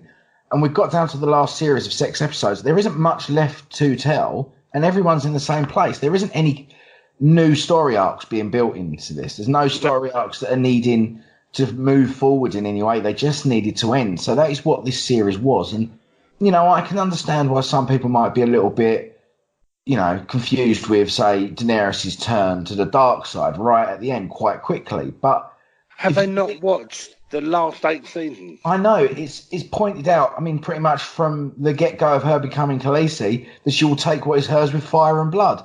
Which is exactly what she did. Will burn cities and they talk about how a Targaryen can go mad at the flip of a coin. And her father was the Mad King. It was all written in stone. This was kind of coming from a long time ago that, there's people out there that are now up in arms that they called their daughter Khaleesi. And, they've got this figure now, instead of being this strong, put-together woman that's ruling Westeros, actually just went mental and decimated everyone. And I get some of the criticism, but then it always happens at the end of a series, doesn't it? Totally. Yeah. I thought what was great was it spent a lot of time resolving some of the story for some of the ancillary characters as well. There was a lot of kind of other little bits that were being resolved nicely around the outskirts of everything of the main characters, which I kind of liked, because there were some characters that we we were kind of waiting for their own finales to finish. And of course, one of those characters as well was someone that we hadn't seen a great deal of throughout all the seasons, who ended up ruling everything. And how did that make you feel when that happened? Well, I don't know about you, Jeremy, but when Tyrion was first giving his little speech about who should be the next king, or queen, you had obviously those all sitting there where they were the ones that could possibly do it on that stage. And when he first said Bran, I thought there was going to be a bait and switch somewhere. And then when I saw it actually going ahead, I thought, hang on, I'm not sure if I like this. And then we finished watching it, and I was a little bit, I don't know, was that what I wanted? And then I was talking to Stace, and she said to me, she went, it was the only logical answer. Perfect. And I said to her, well, how? And she was like, well, anyone else there had an agenda. Bran would be a great ruler. He's a terrible king, but a brilliant ruler. Yeah. And, he's impartial to everything. And it all kind of made sense when he turned around and Tyrion said, do you accept? Why do you think I travelled all this way? And you look at it like why that. Why do you think the king wanted to kill him? Yeah, and the Night King wanted good king. The Night King wanted to kill him because of the timey-wimey stuff. Knew he was the biggest threat he had. He was his adversary. Bran went all that way with a mentally challenged man, some wildlings and everything. Why he couldn't walk across most of Westeros to get there. Went through what he went through. It makes perfect sense. I think when I first watched the episode afterwards, I was a bit deflated and thought, oh. But then when I digested it and sat there and went through, and I kind of went, well, actually, no, it's perfect. It's the perfect ending to it. Yeah, and it's exactly how. And unfortunately, it's bittersweet. Yeah. Because it's bittersweet because we get the ending and it works perfectly. But this is the thing I said about theorising about Star Wars. Whatever we make up in our heads always sounds so much more fantastical than what we get. It happens with every series. You know, there's only one series of a TV show that ended, I'm going to use brackets because it actually got started up again afterwards, that made me genuinely, like, depressed, sad, and I thought that is amazingly done well. And that was Buffy when it ended in season 5 and she sacrificed herself by jumping through the portal and killing herself. And it ended, and that was supposed to be the end, and it was heartbreaking. And I thought that is amazing. Do you know what I mean? But aside from that, even things like Lost, bittersweet. You've got a great ending there, but you really have to do some reading into it to understand the ending of Lost, right? You really have to get down into some nitty gritty to understand that as a complete story, and it's amazing. But as a viewer, it's a little bit like, well, no, I wanted something fantastic. And what we got in Game of Thrones was the penultimate episode being all fire and blood, and the next Which episode, is what we've always said when we've spoken about it. We've it's always the said penultimate episode. The penultimate episode is the big one, and the one after that is putting all the pieces together. And we're watching the end of 10 years of massive epic storytelling, and it's just talky, and it's bittersweet. You can't sum it up in 5 minutes, can you? No, and it's a shame. You want to see, you know, I mean, I called it when I said there'd be no throne at the end, and one of the dragons. Well, yeah, you did, yeah. This is the thing that I found really amazing was the connection that Daenerys had with Drogon, and how smart the dragons really were, because, you know, he instantly knew that Daenerys Targaryen had died, and he flew up to go and check on her. But even though Jon Snow helpfully sort of leave the weapon in her chest, he didn't have any idea that Jon had killed her. But then he just let his fire out. Oh, I think he knew. He's Targaryen, isn't he? Yeah, well, I wasn't too sure. But, I mean, the fact that he just, like, melted the throne, I thought was just fantastic. Yeah. I think the dragons are... Yeah, I thought that was fantastic. I think the dragons are more intelligent than even that. I think the dragon knew the bloodline, and I think he knew that Jon was essentially superior. He was the alpha king to their people. And I think he killed Daenerys, and even that was when Drogon faced him off and went down and growled at him. I think it was a case of, if you weren't who you are, I would tear you apart right now. Yeah. And, you know, he knew that he shouldn't, because he's fire and blood, and which is what Jon is. He is a Targaryen. And yeah, the throne being gone, I wasn't surprised at. I was really happy with Sansa standing up and becoming Queen of the North, and, you know, keeping him independent, but going, yeah, I agree, Bran can be the king, but we're staying separate from all of this. I was a little depressed for Jon. I was a little sad for Jon that he essentially got booted out. I mean, he become what? I got from that because they said he was going to join the Night's Watch, but actually what happened was, if I'm not mistaken, he went up north. I think he become the king of the North people. Right? Yeah, it's a free man. You know, and I think that's what it is. I mean, you know, it was great to see, what's his name? Big ginger-bearded dude. Yeah. Tormund. It was good to see him at the end there with Jon. He's got an ally there and somebody as his right-hand man. And one thing's for sure, though, there's not many people to rule at King's Landing, is there? There's not much King's Landing. Nearly naked, covered in burns guy and a weeping alley soldier and probably one or two other people. There's not many people left in there. These were the people who were cheering when Ned Stark got his head cut off. Yeah. Forget that. It's not like they're innocent anyway. I mean, it may not have been the nicest ending. It's retribution. But, you know. It's retribution. Yeah, it was... I think the thing is with it, and what you've got to look at story-wise for people that didn't really gel with it, is it's not what you expected. Maybe you should enjoy that more. Because this is it. I've always said with storytelling, I'd love to make a film where you have a main character and there's, you know, secondary and tertiary characters to this person in the movie. But just halfway through the film, that person gets hit by a car or drops down dead from a heart attack, the main character. Just natural causes or something. And then the film has to continue.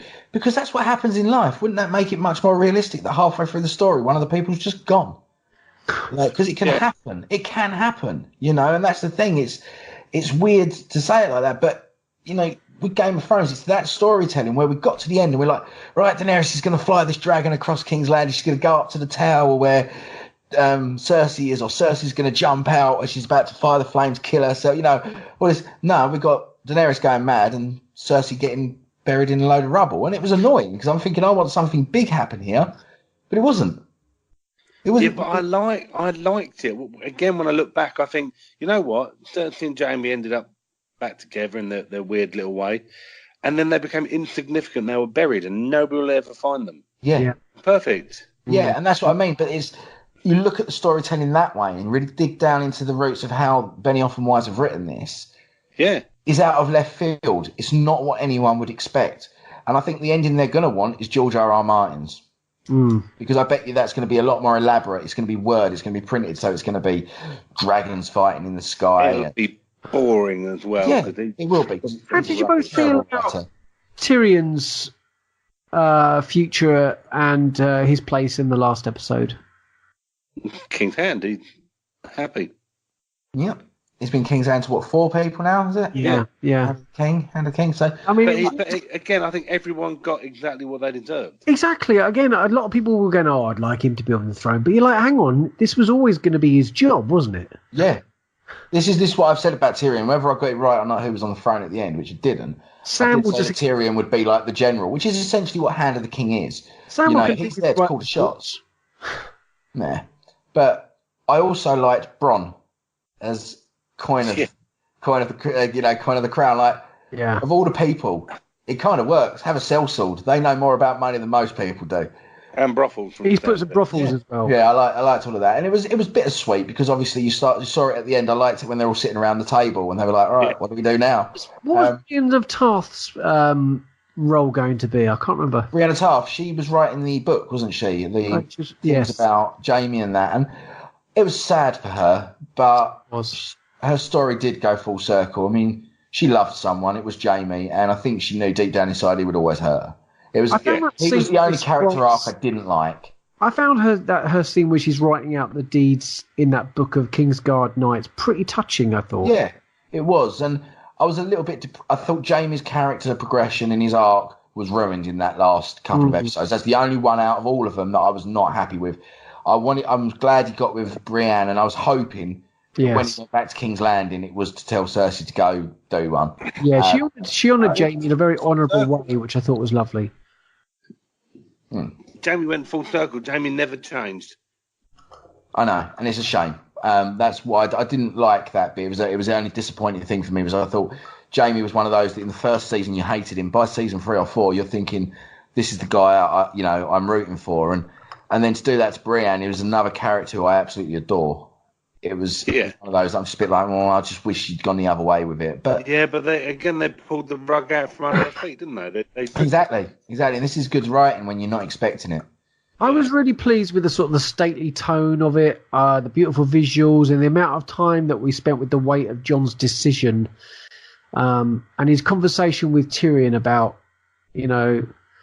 everything I thought was really amazing, and I loved.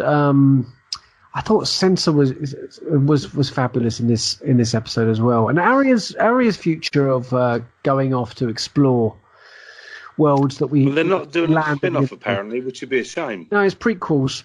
Yeah, they won't be doing a spin-off because Maisie Williams doesn't want it anymore, does she? No, she doesn't want to be in the mainstream, which I kind of get. At young age, you've done your bit, and you want to just get on and do projects that are actually projects of love rather than necessity. And, good luck to her with that. I don't think it would work anyway. I think that'd be one of those that sounds like a good idea. I thought what was really funny as well was when Tyrion was arranging the chairs and getting all sort of small council table. I thought that was really fantastic. But I've seen people online complaining about that. Why Tyrion? Shut up. I liked that. I thought that was really a nice light moment. When there was a council table. And thought that was really good. Andy, you called the kind of life goes on. Sorry, mate? You called the Hound and the Mountain fight pretty well. Yeah. I think again it was the only way that could have gone. Fire was involved, but obviously in a different way. But going back to the Tyrion thing, moving the chairs. It's when people I don't think get it. They don't see what artistic license and what directors are trying to show in certain scenes. Exactly. Tyrion moving those chairs is kind of the weight of the world crushing down on him. Yes. He's been Hand of the King for so long, but with people that are unworthy, got an agenda. People that have got an agenda, they know what they want, and he jumps in this job halfway through and he has to run. He has to hit the floor running. And this was a guy that's suddenly like, hang on, war's over now. We're starting a new government and all of this is on us. And it was kind of like the first meeting of this new world, essentially, coming into play. And this guy's got to pretty much be privy to arranging 90% of that underneath his king. And it was concern, it was anticipation, it was worry. You know, him sitting there moving those chairs is that thing you do when you can't sit still somewhere. Yeah. He's pushing him about, trying to make it his own little touch, and that's what people don't get from that. Tyrion's always calm and collect. That was my highlight of that last episode. Actually, was just that whole scene with Bran coming in the wheelchair and him all fidgeting and sorting the seats out. I thought that was great. I loved that scene. My visual highlight was when Daenerys was walking and the dragon's wings unfurled behind her. Oh, yeah, that was good. Stacey's jaw dropped to the floor. She was like, oh, my fantastic God. Music as well. I've got to be honest. Fantastic. When that first happened and Tyrion was behind her, I thought Tyrion was going to push her down those stairs. I thought that's what was going to happen, and potentially get stopped in the process of doing it. But, yeah, I mean, Grey Worm's arc, it was annoying because I really loved it.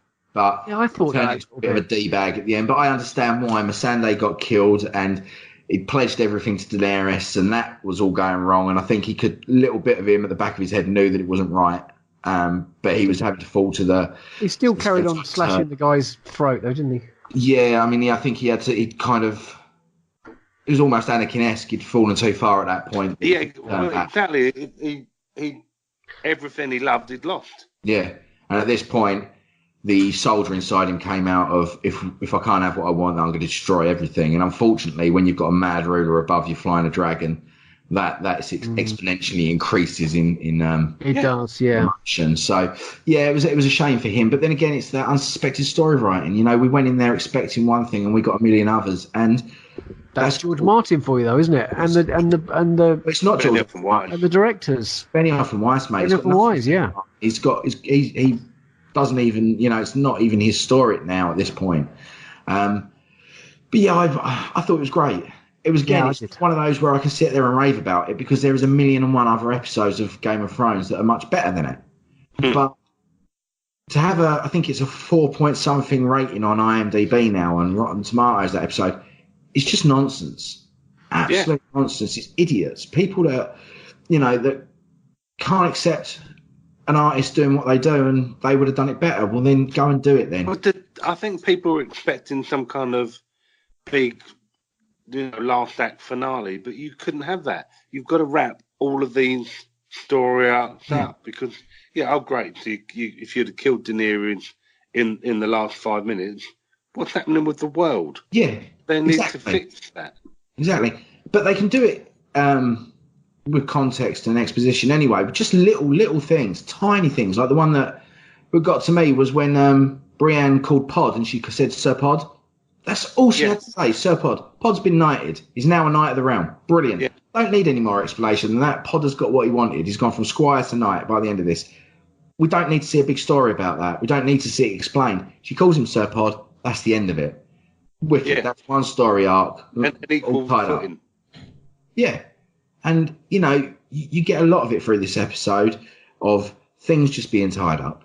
You know, even when someone says to Samuel, you know, well, you're the lord of your house now or something. I can't remember what it is, but, you know, we kind of knew that, but they tie it up with just single sentences or words to just re-cement that's what's happening, you know, and because it is a big story. And I think, there are probably some things that are unanswered. So what? That's what happens in life. Things happen and you don't know why. And they're not the important things. If they'd have ended it with no ruler on the throne, then I understand that we could be a little bit annoyed about that. But they didn't, did they? They ended it perfectly. So, and you know what that means? Their trilogy that's coming up is going to be something special. They can write. Yes, they can. They can write. Yeah. And I've got to be honest, I think I'm more excited for Benioff and Wise's trilogy than episode 9. Yeah. Because there's no surprises with episode 9 now. Okay, there's going to be surprising story bits in it, including people and characters we know, but I know what I'm getting. I'm getting more of this Star Wars trilogy that we've had, and that's cool. Benioff and Weiss are going to be the first time ever someone gets to take us cinematically cinematically to something new in the Star Wars universe. I know Rogue One is an offshoot, and I know Solo is, but they're still set in that same world that we know of Star Wars. I'm really hoping Benioff and Wise are doing something here that is completely unconnected. Mm-hmm. Now, I want to see something that is just out there, just Jedis and Sith even. Like, I want to go back, okay, not even Knights of the Old Republic, but back when Jedis and Sith were a real thing.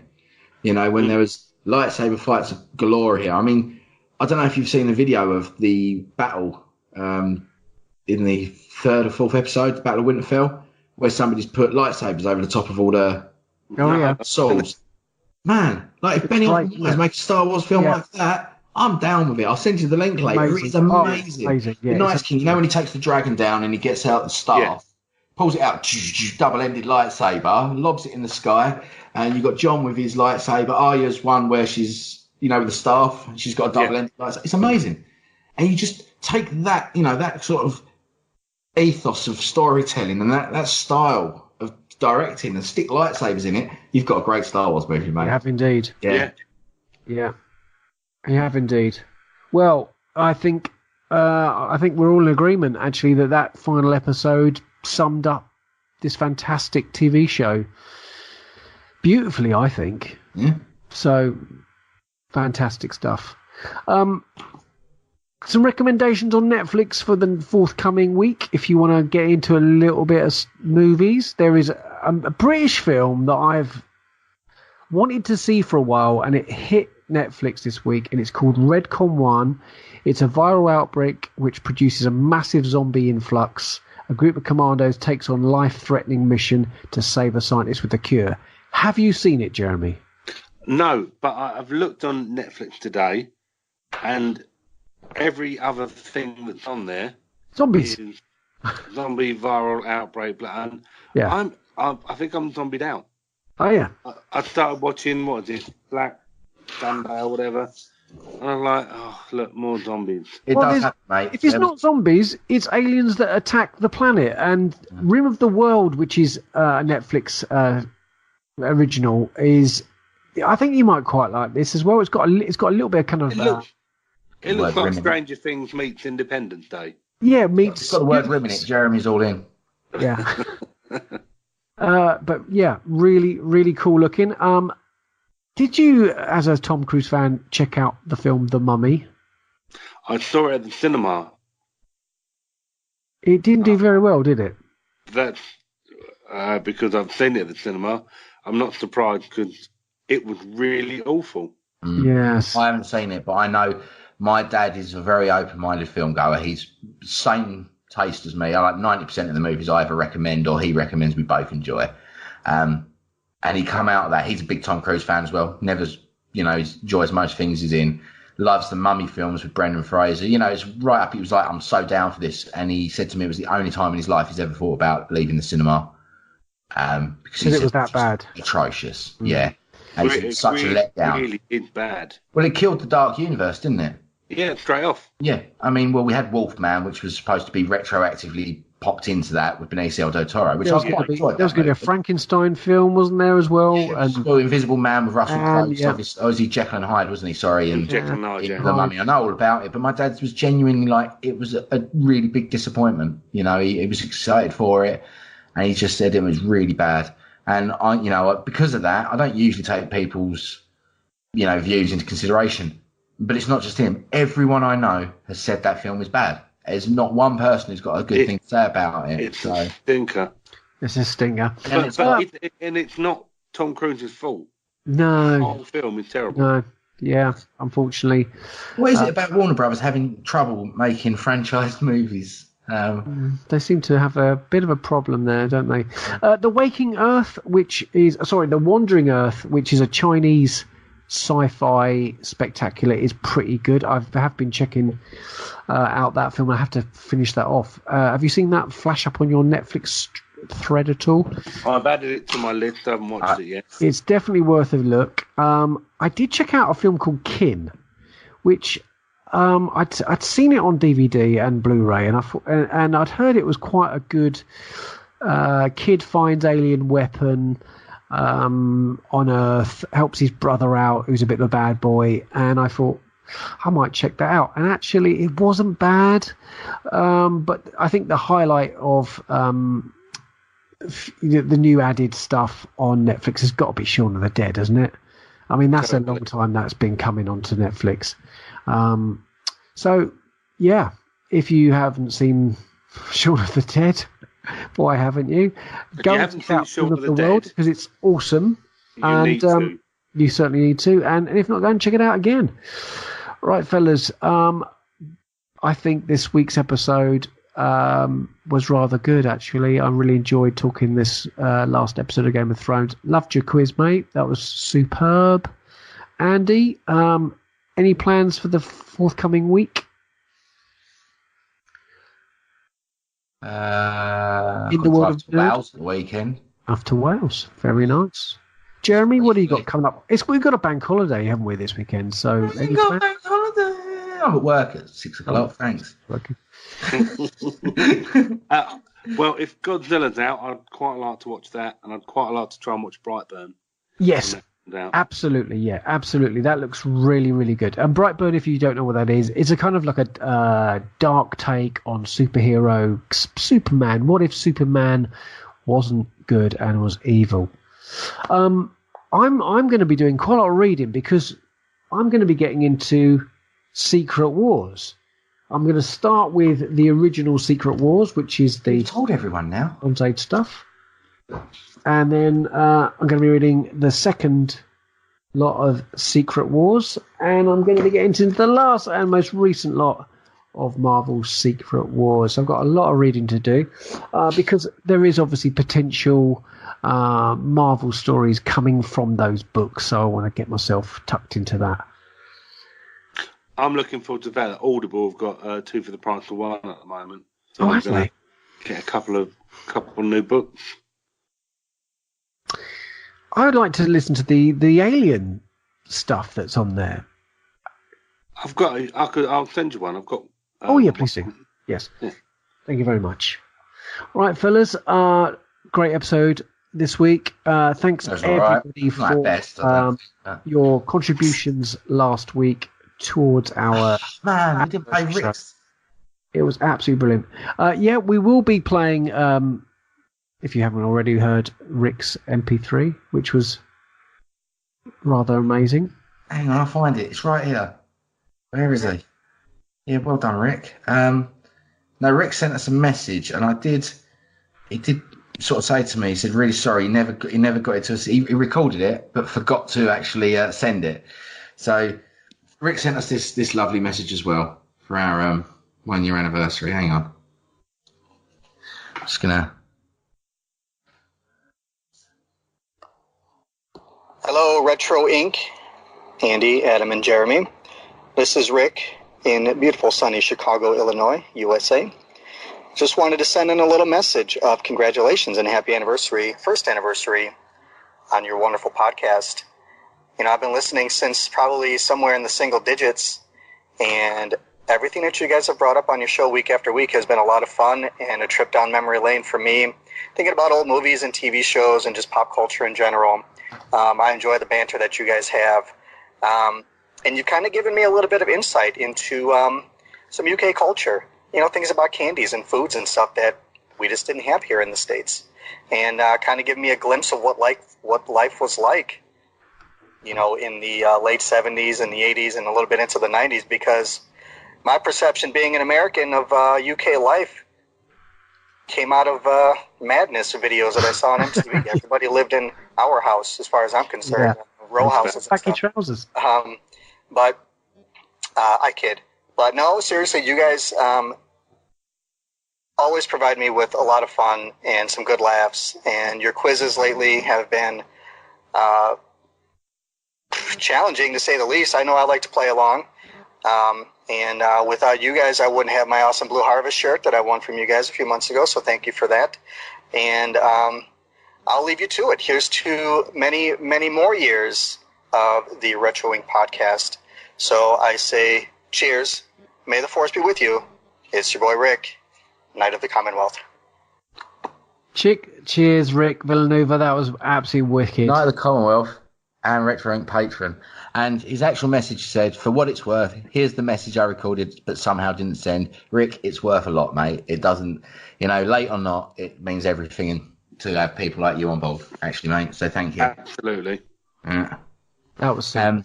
And if you like the British culture thing, I have been thinking of it. It may happen soon. I might be doing some video things for Facebook, for YouTube. Some retro sweets sort of breakdowns and tastings and things like that. Maybe we could do it over Skype sometime if we can all get the same thing and do a three-way one. Go through some of the sort of things that maybe, Rick and people like that do listen to us don't know. So, like Shaw Shandy and things Shandy like band. That, get out some Jammy Dodgers and show them a bit of British culture, which would be quite nice, Iron Brew, deep fried Mars bars. Shandy, Iron Brew and Jammy Dodgers and then that's British culture. There's a lot for British culture. Mate, it is British culture, isn't it? Although I don't do the tea thing, that's something I'm not behind. But, it might surprise him to know that we don't have many red telephone boxes and there's not a lot of black cabs really driving around in London. Not anymore, no.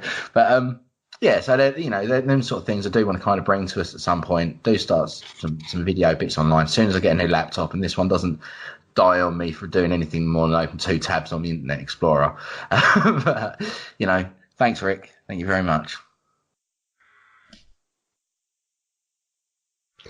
As usual, you have been listening to the Retro Inc. podcast, a member of the Star Wars Commonwealth Podcast Network, and E14 endorsed.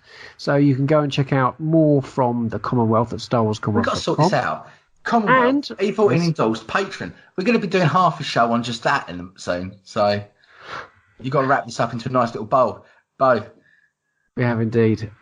You can also go into our website, retroincpodcast.co.uk, and check out the stuff that we're adding to that all the time. You can join us on Twitter, Instagram, at the Retro Inc. Facebook page, our community on our Facebook group page, which we'd love you to. If you're not a member of that, do come and join us there. And of course, we have a Retro Inc. YouTube channel as well. And you can also join us, and if you want to have a listen to these shows, on Spotify, which again is a great platform to listen to the show. As usual, I'm going to mention some of the great podcasts in the network. We have, of course, Talk Star Wars, we have Tumbling Saber, we have The Nerd Room, we have Generation X-Wing, Rogue Squadron, and the San Diego Sabres radio podcast, and the Sandcrawler podcast for all things Star Wars toys. Thanks ever so much for listening again to the Retro Inc. podcast, and we'll see you next time on episode 63. Cheers, guys. 62. Bye now. 62. 62. Bye. We'll see you on 63 as well. Well, don't know, do you? They will. Depends if my Hitman's successful or not. I'll kidnap that cat.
Two days ago, I had this nice, simple life. And now it's a nightmare.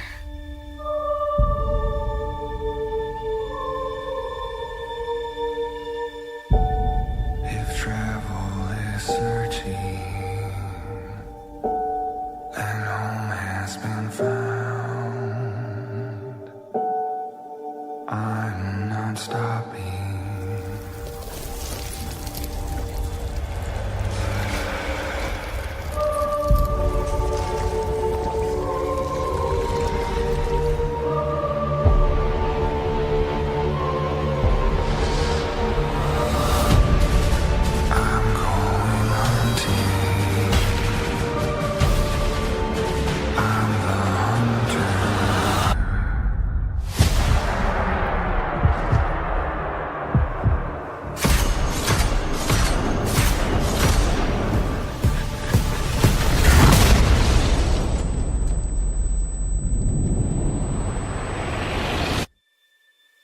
Who are you?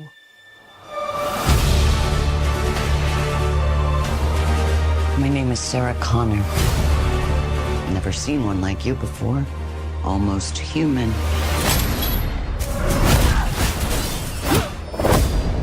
I am human.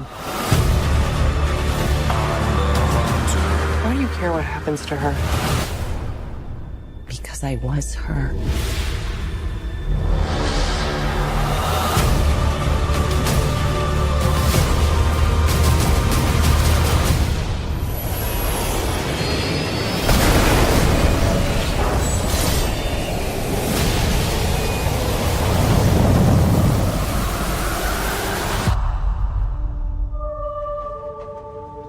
How do we win? We win by keeping you alive.